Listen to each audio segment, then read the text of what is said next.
When it comes to the setup with the SANS 10400, if I go to my setup command itself, up to Caddie 29, when it says find your location, you make use of your province and then set it down. Now the new enhancement is that now you can search by latitude, longitude.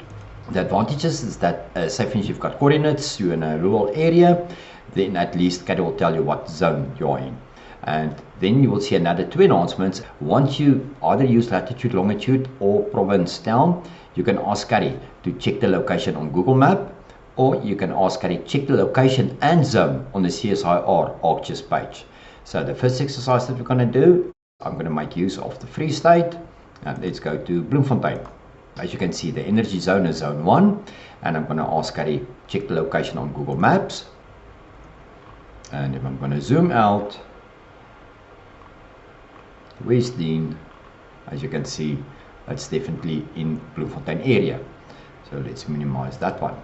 My second exercise is going to be by latitude, longitude. So I'm going to make use of Littleton's coordinates. So it's going to be minus 25.852963.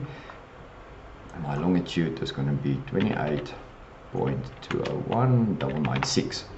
So as soon as I'm going to say find zone, now we'll look and see what happens with the energy zone. Caddie will update. And now what I'm going to ask Caddie is check the location and zone on the CSIR ArcGIS page. So I click on the command.